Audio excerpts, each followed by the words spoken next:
Bonjour à tous, je suis ravie de vous retrouver aujourd'hui pour vous faire cette dernière vidéo déjà avec les 4 dernières questions. Donc vous aurez vu déjà presque toute ma collection, il n'y a que quelques jeux qui ne sont pas rentrés dans les différentes catégories. Donc aujourd'hui la première question, donc la 13e en tout, quels sont mes Lenormand étendu. Alors, qu'est-ce qu'on entend par le Lenormand étendu? C'est un Lenormand dans lequel on a rajouté des cartes. Alors, j'en ai 2 là, et je vais vous remontrer un que je vous ai présenté. Hop, au début. Alors, donc, un Lenormand étendu, c'est le dernier, celui que j'ai acheté pour cet été. Je n'ai pas mis dans la catégorie été parce qu'il y en avait déjà. C'est le Lenoracle d'Alexandre Musruc, qui est composé donc des 36 cartes et des cartes supplémentaires. Là, nous on en a une, on a par exemple la carte du monde. Ça, c'est une carte supplémentaire. Et vous avez vu, les a numérotées. Donc comme ça, on peut très bien, si on a envie, utiliser que les 36 cartes du Lenormand. Et si on veut rajouter des cartes, voilà. Alors ça se fait beaucoup. Pourquoi? Ça c'est la carte 25, c'est la carte de l'anneau. Donc ça c'est dans le petit Lenormand classique, la 10, la faux, etc. Et pourquoi il y a ce système qui est mis en place? Parce que dans notre vie actuelle, donc certains créateurs pensent qu'il serait bon, déjà le petit Lenormand est même assez précis, mais il est bon peut-être de rajouter d'autres cartes en fait. Qui permettrait d'avoir une lecture encore plus approfondie, etc. Et moi, je pense que c'est bien. L'escargot, par exemple, comme dans l'oracle G, vous voyez. C'est un plus. Alors après, c'est soit on aime, soit on n'aime pas. Comme je vous avais expliqué, moi, j'avais commencé avec le guide de rêverie. Au début, j'enlevais systématiquement les extensions.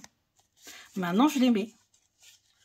Je pense que quand on est à l'aise avec les 36 cartes, après on peut les voir plus loin. Par exemple, bon, traditionnellement on utilise le renard pour le travail. Moi j'ai toujours eu du mal. Et ben avec un jeu, avec une extension, vous avez ici par exemple dans le Norac une carte travail. Donc comme ça on peut donner la signification au renard de plutôt quelqu'un d'observateur, ou de quelqu'un de malin, d'intelligent, ou de quelqu'un de rusé mais dans la... on va dire de façon plus négative, à quelqu'un qui fait ses coups en douce, voilà. Mais on a une autre carte pour le travail. On a trèfle, voilà, je ne sais plus où aller, si c'est la carte des abeilles, c'est là, la carte du travail. Donc c'est pas mal, je trouve que ça donne une lecture encore plus intéressante, plus précise parfois aussi, plus détaillée. Donc, et puis bien sûr, on rajoute hommes et femmes. Ensuite, deuxième jeu qui est étendu, c'est The Extent of Lenormand, donc le Lenormand étendu d'Elvira. Elvira qui avait conçu le livre, là, qui a écrit le livre que je vous avais présenté. C'est son jeu personnel. Alors, son jeu, donc là c'est plus c'est du de la photomontage. Et c'est surtout qu'en fait, elle a pareil rajouté des cartes. Alors, attendez. Là, on a le jardin, le trèfle, le serpent, l'encre. Voilà, voilà. Là, on voit une. La carte 40. Donc, pareil, on peut les enlever. Les femmes, elle a mis une carte oui et non. Et d'ailleurs, elle a mis un tirage oui et non avec. Voilà, ici. Énergie négative, sorcellerie, magie, mais plutôt négative. Hein. On a la 39. Voilà. Alors, il y en a certains qui n'aiment pas le côté photomontage d'Elvira. Bon. Après, voilà, c'est perso. Moi, c'est parce que vraiment, j'aime beaucoup ses vidéos. J'ai beaucoup regardé ses vidéos. J'ai réappris le Lenormand grâce à elle. Je l'ai vu pratiquer avec son jeu. J'ai vu qu'il répondait quand même pas mal. Et du coup, j'ai décidé de... On vous montre toutes les extensions. J'ai décidé de me l'offrir. Alors, j'ai eu la chance parce qu'en fait, il est parti très vite. Et moi, je l'ai eu sur Amazon, mais ensuite, il fallait aller sur son site. Et comme elle est suisse, mais en fait, il y avait beaucoup de frais de port. Et moi, c'est pour ça que j'ai eu quand même pas mal de chance, que je l'ai eu tout au début, le vaisseau qui est magnifique. Et là, on a la carte 8. Et il y a un tirage spécifique que j'ai déjà fait et qui a été très intéressant. Voilà, la carte de la clé. Donc ça, c'est le Extent of Lenormand. Donc le jeu d'Elvira. Et le guidebook est en français. Ça vous explique le tirage du oui-non. Et puis bon, je vous l'ai déjà montré, je vous le remontre. On a le Gilded Reverie Lenormand de Ciro Marchetti, qui est en version étendue. Vous avez vu, j'ai le livre hein, qui explique les cartes étendues, parce qu'en fait Elvira, alors Elvira elle utilisait le Piatnik Lenormand, qui est un jeu, un très ancien jeu, voilà.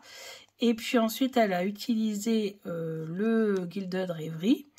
Et du coup, elle a demandé, elle a eu l'autorisation de réaliser un livre hein, avec toutes les significations, mais aussi les significations des cartes en version étendue. Et moi, comme je l'avais, bah forcément, ça m'a intéressé. Voilà. C'est un jeu qui est très connu, qui est très beau, franchement magnifique.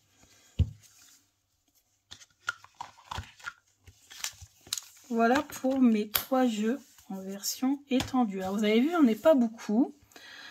Parce que bah, moi, quand j'utilise le Lenormand, c'est pour utiliser le Lenormand, en fait. Et puis, si je veux un jeu avec plus de cartes, bah, je choisis un oracle, tout simplement.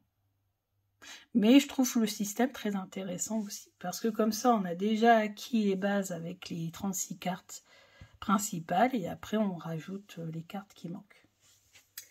Ensuite, 14, mon petit Lenormand que je considère le plus beau. Alors, il est où? Je vous l'ai présenté il y a peu. Tadam! Mon jeu sur le thème de l'Égypte. Ah ouais, franchement.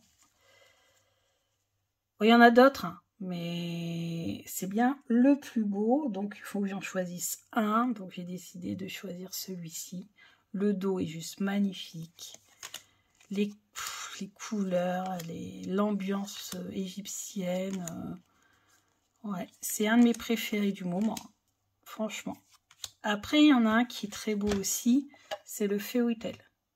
Fairy Tail, il est magnifique aussi, je trouve. Mais voilà. Regardez-moi celle-ci.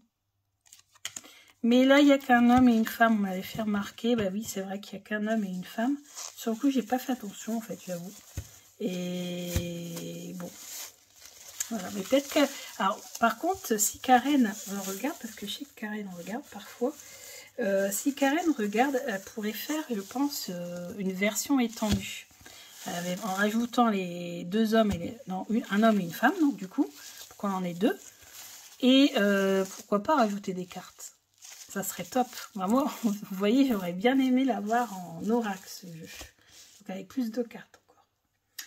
Ensuite, 15. Le petit Lenormand que je conseille aux débutants. Alors, le ou les? Parce que là, j'en ai choisi 3. Bon, je vais vous montrer les 3, tant pis. Alors, 1, 2... Ouais, puis pourquoi pas celui que je viens de vous montrer, parce que celui que je viens de vous montrer a des mots-clés aussi. Donc pour les débutants, c'est pas mal. Alors, je vais vous en montrer 2. Alors, il y a déjà celui d'Alexandre. C'est le premier que j'ai acheté avec des mots-clés. C'est carrément son nom à ce jeu, c'est Alexandre, l'oracle de l'apprenti. Petit Lenormand divinatoire de 36 cartes. On a vraiment que les 36 cartes. Alors, pareil, tu aurais pu avoir 38 cartes avec les 2 femmes et 2 hommes. Mais je crois que pour ceux qui pratiquent le Lenormand à 36 cartes, il y a des moyens, en fait. autrement pour voir les choses. Enfin, c'est vrai qu'il y aurait... Moi, je préfère aussi quand il y a 2 hommes et 2 femmes, parce que... Donc, vous avez vu, vous avez les mots-clés, et puis vous avez surtout le temps. Et moi, je m'en sers pour dater. Bah oui, parce que j'arrive pas. Je ne sais pas pourquoi, j'arrive pas à retenir la datation. D'ailleurs, j'aime pas dater mes tirages. Vous avez vu, hein, faire des tirages de la semaine et tout. J'ai un peu de mal parce que je ne sais pas, j'ai du mal à dater. Même quand je fais des prédictions, quand on me dit quand, peut-être. J'ai du mal à dater. Pourtant, avec le normand, on peut dater quasiment presque. Bon, en tout cas, pour celles qui s'y connaissent bien, ou ceux qui s'y connaissent bien, ils peuvent vraiment dater limite au jour près, quoi. Il y en a qui arrivent même à prédire les dates de naissance des enfants. C'est un truc de fou, hein. Moi, j'en suis pas à ce point-là. Mais voilà, on a des dates, des créneaux, on va dire. Et les illustrations sont magnifiques. Il est petit. Alors, des fois, il est aussi dans mon sac à main. Donc, j'alterne entre celui de Célia et celui-là. Là, par exemple, au Nouvel An, c'était celui-là que j'avais mis dans mon sac à main. On a fait des tirages avec celui-là. Et en même temps, c'était bien parce que comme j'étais fatiguée, et ben, utiliser ce jeu, des fois, quand je suis fatiguée, ça m'aide.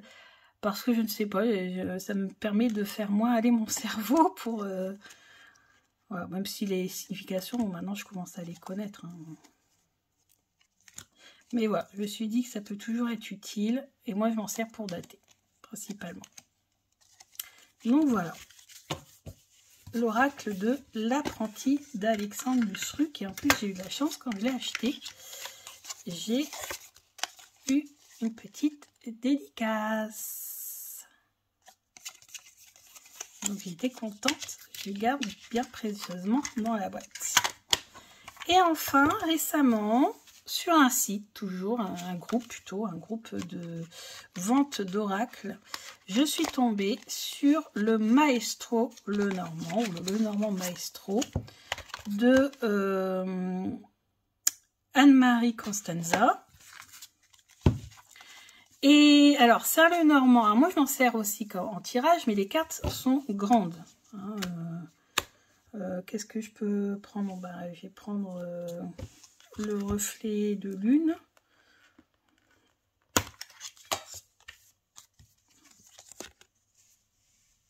Voilà. Vous voyez la différence, hein. Les cartes sont très grandes. Les cartes ressemblent plus à des fiches, en fait, pour apprendre le Lenormand. Mais je m'en suis servi plusieurs fois pour tirer, pour faire des tirages. Et c'était très intéressant. Et il y a un truc de fou qui s'est passé. C'est qu'en fait, j'ai fait le vide et j'ai regardé la carte et j'ai essayé de prendre le premier mot que je voyais, en fait.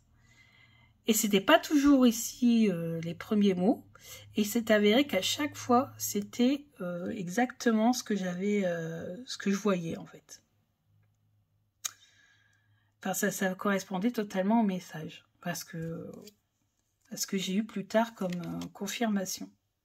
Donc, on a les symboles, donc super intéressant, hein. Ça, on voit, ça peut nous parler d'oiseaux, ça peut nous parler de personnes voilà, qui ont des grandes jambes ou qui dansent, une danseuse. Ça peut nous parler de voyage, de déplacement, de quelque chose qui est haut, puisque la cigogne, elle a des très grandes pattes. Quelque chose de douillet, d'enfant, de naissance, déplacement. Voilà, il y a toutes les significations possibles. Alors, tous les mots-clés sont écrits sur la carte. Alors, comme j'ai dit, moi, au début dans la présentation, c'est vrai que j'aurais bien aimé que ça soit catégorisé, en fait. Mais, en fait, Anne-Marie, elle a expliqué que c'était pas possible. À cause de la mise en page, c'était pas possible. Du coup, mais bon, je fais ça, je laisse aller mon intuition sur certains mots et après, je vois si ça correspond à ma prédiction. Donc, vous avez ça pour toutes les cartes, les 36 cartes. Voilà.